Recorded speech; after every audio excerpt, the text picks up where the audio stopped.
Bonsoir Julien. Thanks, ladies and gentlemen, for joining us on this edition of the news on Equinoxe Television, live from our headquarters in Cameroon's economic capital. In our top stories tonight, we begin with news concerning detainees of the Anglophone crisis who are deprived of food aid as prison administrators bar the way for non-governmental organizations and out of the country. Less than a week after the failed coup d'etat in Gabon, a new government has been announced, and the new government was announced by the country's prime minister in a video recorded in Morocco, where the country's president Ali Bongo Ondimba is recovering from a stroke, and the South African regional body calls for a unity government in the Democratic Republic of Congo following the country's disputed presidential election won by Felix Tshisekedi.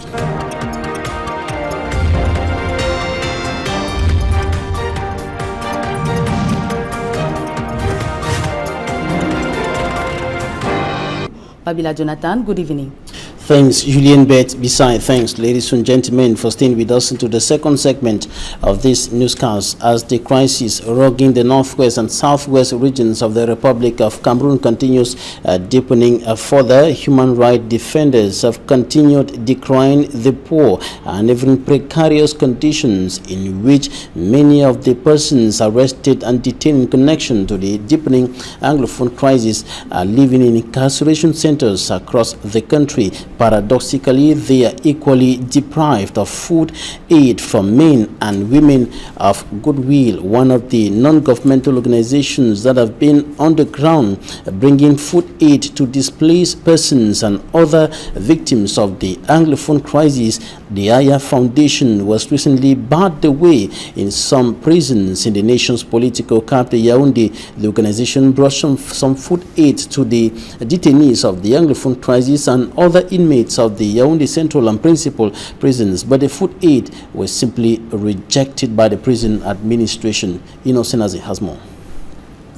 Mattresses, vegetable oil, and other foodstuffs were the items destined for the inmates of the Yaoundé Central Prison, coming from the Aya Foundation, a non-governmental organization. So we're visiting the prisons as we do every beginning of year. We brought a lot of stuff.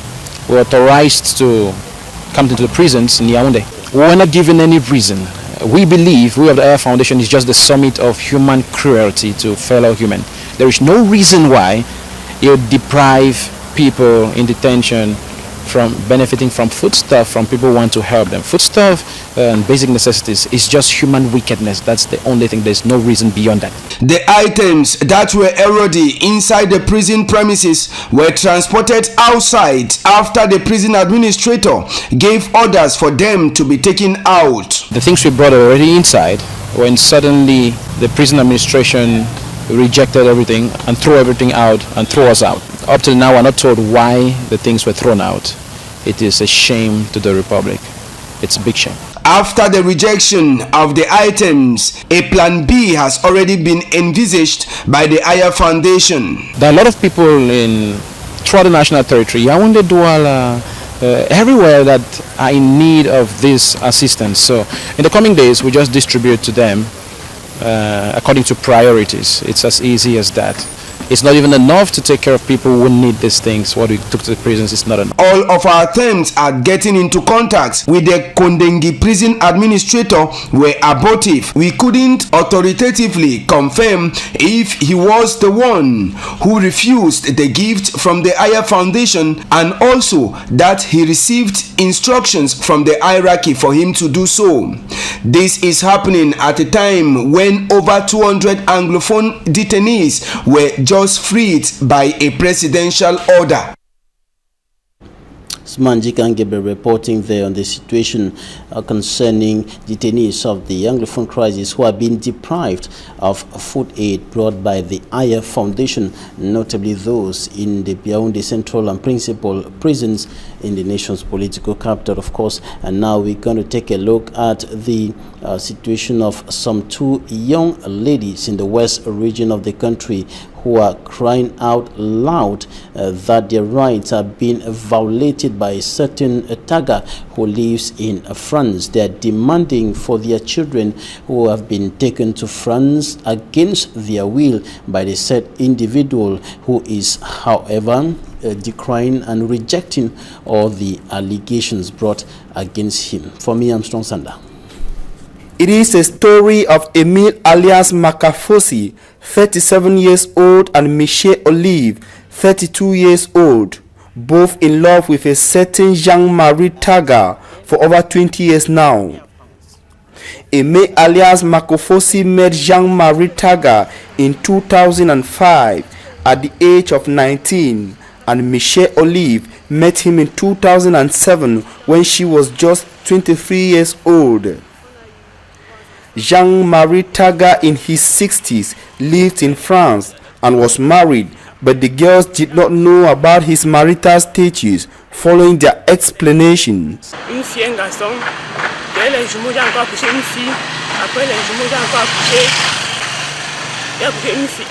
She said her first pregnancy with Jean-Marie Taga produced twins, a boy and a girl. She later had a girl, then twins and a boy.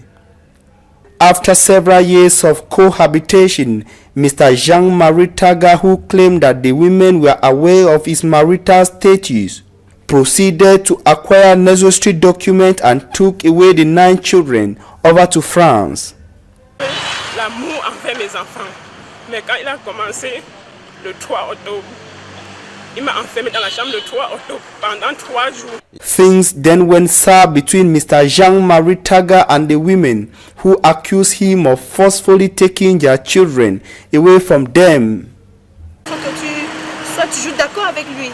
Une fois que tu n'es pas d'accord, c'est la violence. Je souhaitais que mes enfants vivent dans un foyer. Je suis encore en vie. According to a decision from the court in charge of children's matter in Versailles, France, the 9 children are currently held in a social center following persistent domestic violence that they incurred from the true Madame Taga in France. Moi-même, Dr Taga Fosso Jean-Marie, le 26 juin 2017. Et les femmes nous ont accompagnés à l'aéroport. Mr. Taga says his wife, who is a French national, became angry and upset when he arrived with 9 children in France. Qui est française, n'était pas très contente. Elle m'a dit que je n'ai pas le droit de lui imposer des enfants qui sont nés en Afrique. She could not accept to live with children born in Africa. Donc elle a fait une en septembre 2000. In Cameroun, the case is in court and Mr. Taga is accused of abuse. Mr. Taga is also accused of blackmailing the women by threatening to publish intimate videos of them on social media, but he has denied the accusations. Et on a menacé personne de faire des publications ou que ce soit. Few days after this report, the women who lived in Douala, Cameroon's economic capital, were arrested and detained at the central prison in Bafoussam, west region of Cameroon, following a complaint from Mr. Taga, which accused them of stealing from his residence. Mr. Taga, who is also a pharmacist and businessman, is demanding the sum of 2 million francs CFA from Alliance, which he paid as bride price. Economists have condemned the accumulation of posts of responsibility by some state officials. They say it is anti-productive and costing the state millions of francs CFA. This issue, which has however been existing in Cameroon over the years, resurfaced in the news with the appointment of Ibrahim Talba Mala as minister delegate at the presidency in charge of public contracts and a presidential decision calling on him to maintain his position as Director General of the National Oil Refinery, Sonora. Appointment as Minister Delegate at the Presidency in charge of public contracts by President Paul Biya. Another presidential decision instructs Ibrahim Talba Mala to ensure the smooth functioning of the National Oil Refinery, Sonora. Though the release of Ferdinand Gongo, Secretary General of the Presidency of the Republic, tells him to exceptionally maintain his post of General Manager of Sonara until his successor is appointed. The fact that he is henceforth at the helm of two institutions is qualified as an example of the many cases of negative cumulation of posts of responsibility in Cameroon. It's not something new. It is not also something just pop up for the country. We used to see those cases in other countries, just that we have to be a little bit proactive and to nominate somebody. At the same time they appointed a minister, they should normally appoint also the one supplying him at the same time. If our target is to have institutions and administrations functioning very well, we have to be a little bit proactive and to nominate people at the same time, the one going out and the one coming in. Le cumul en général.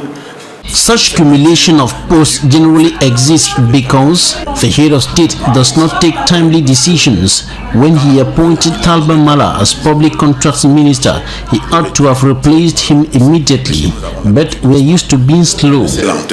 According to economists, the adverse consequences of such cumulation of posts of responsibility are far-reaching. Talba Mala will do his best, but it will certainly have a negative impact on Sonara and the ministry. We have had cases where after double appointment, people were waiting somewhere for, let's say, a minister or DJ 2-3 months without seeing him, and that has a negative impact on the function, on the efficiency and the finances, even the rentability of those enterprises. A decision cannot be taken at the right moment, and that has normally a negative effect on the output of the enterprise or of the ministry. However, economist Emmanuel Cognier says, Ce n'est pas parce qu'on critique les cumuls que tous les cumuls sont mauvais. Some cases of cumulation of posts could be positive. For instance, if a mayor is either elected or appointed member of parliament or senator, he or she will be in a better position to press for solutions to problems plaguing his or her municipality. The Prime Minister of Gabon has announced a new government in a video message recorded thousands of miles away from home, notably in Morocco, where ailing Gabonese President Ali Bongo Ondimba is recovering from a stroke, and recently appointed Prime Minister Julien Nkoge Bekale gave details of the reshuffle in footage broadcast today on state television less than a week after the country prevented an attempted coup. Gabon has been without effective government for months since Ali Bongo suffered a stroke in October during a visit to Saudi Arabia. A new cabinet was also announced earlier today by Presidential Secretary Jean-Yves Taïli in another video recorded in Morocco. No significant changes were made to either the cabinet or the government, and Gabon's constitution states that ministers must take their vows before the president. In President Bongo's case, it is not clear how, when, and where the ceremony will take place. And in the Democratic Republic of Congo, the South African regional body has called for a unity government following the country's disputed presidential election won by opposition candidate Felix Tshisekedi. The result of the election proclaimed by the country's electoral commission has been disputed by opposition candidate Martin Fayulu, as well as the Catholic Church. And opposition candidate Felix Tshisekedi was named winner of that election. And now coming up next, Zambia's Foreign Affairs Minister Joseph Malangi explains the decision or the call for a unity government by the South African regional body.